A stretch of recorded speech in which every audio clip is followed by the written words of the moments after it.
durante muito tempo falava-se que o dia 13 de maio era celebrado o fim oficial da escravidão. Só que muita coisa mudou, esse entendimento está bem diferente e eu quero saber exatamente sobre tudo isso agora com a professora Jamile Dias. A professora, ela é coordenadora do Programa de Estudos e de Extensão Afro-Brasileiro da PUC Goiás. Professora, seja bem-vinda, está tudo bem?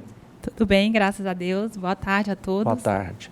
Pois é, eu queria até que a senhora explicasse exatamente isso, porque tem uma geração que aprendeu, no dia 13 de maio, hoje, como é que a gente pode tratar esse assunto? Então, Joderva, quando a gente vai fazer uma análise histórica, né, Sim. a gente não é um dia realmente de comemoração. Na verdade, é um dia de luta, né, que marca um processo que foi determinado como processo jurídico apenas, né, de uma assinatura de uma lei, mas que, ao longo do tempo, teve um apagamento histórico da nossa trajetória, do povo negro, do quanto o povo negro lutou para que esse marco existisse. Então, antes desse dia 13 oficial, né, esse 13 de maio de 1888, houve vários processos e vários movimentos abolicionistas do processo de escravidão mesmo no Brasil. Vamos falar da realidade dessa população hoje no Brasil, o sofrimento e toda essa triste estatística, quando a gente fala, por exemplo, de número de presos, quando a gente fala de homicídios, sempre está envolvido as pessoas negras.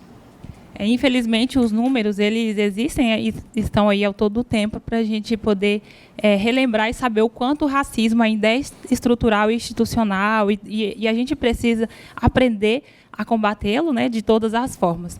Os números refletem que mais de 76% das vítimas, por exemplo, de homicídio são pessoas negras.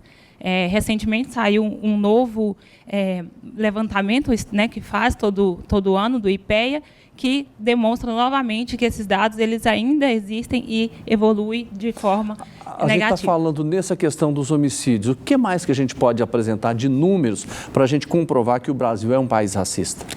A gente pode comprovar que não existem políticas públicas, né?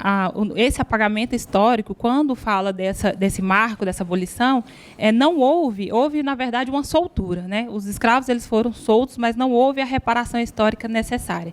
Então, não existe políticas públicas em prol da educação, da saúde, de moradia, não houve, e isso se repercute até hoje, nos dias de hoje, nas desigualdades que a gente enfrenta. A senhora podia citar, por exemplo, algumas políticas públicas que deveriam ser implementadas para que a gente pudesse diminuir essa diferença? Políticas públicas em relação à saúde, né, à moradia, a emprego, tudo esse contexto, várias políticas públicas. Hoje a gente tem alguns avanços nisso, né, o tempo vem evoluindo, existem políticas que não foram totalmente implementadas também, mas que foram instituídas e ainda tem um longo avanço para que elas sejam instituídas, mas a gente precisa de políticas que voltem tanto para a moradia, quanto para a saúde e principalmente para a educação. A política de cotas é boa? Exatamente, muito boa. Isso é uma reparação histórica, né? E o que a senhora diz para as pessoas que acham que não deveria existir essa questão das cotas? O que a gente precisa nesse momento é aprender o que não foi construído em nós, né? Até enquanto uma mulher negra, às vezes eu me senti assim, esse apagamento histórico que teve, de fato, da história do povo negro no Brasil. O quanto o povo negro contribuiu, os povos indígenas, para o Brasil que nós temos hoje. Então, se a pessoa souber do processo histórico e como, de fato, esse apagamento aconteceu e souber do quanto esse povo contribuiu, elas vão saber que isso é uma pequena reparação dos quase 400 séculos de escravidão. Às vezes a gente ouve coisas absurdas de gente falando assim, não, mas todo mundo é igual, se lutar, as chances são as mesmas. É verdade? Não, porque a gente precisa de oportunidade, nem todas têm, né? Então, quando a gente fala dessa questão de luta, de oportunidade, a gente sabe que a população negra ela é deixada à margem da sociedade e nem sempre temos as oportunidades necessárias. Professor, eu queria que a senhora falasse desse programa que a senhora coordena. O ProAfro, que é o Programa de Estudos e Extensão da PUC Goiás, que volta, né, para a população afro-brasileira, ele é um programa que já existe há algum tempo e, recentemente, eu assumi a coordenação do programa, esse ano de 2025, e o programa ele desenvolve ações voltadas para a educação, para a cultura e para a saúde do povo afro-brasileiro, da população afro, quanto dos povos indígenas também. Aqui na PUC a gente desenvolve ações tanto na comunidade acadêmica também quanto na comunidade externa. E a senhora acredita que a gente consegue ir melhorando a cada dia que passa? Essa realidade?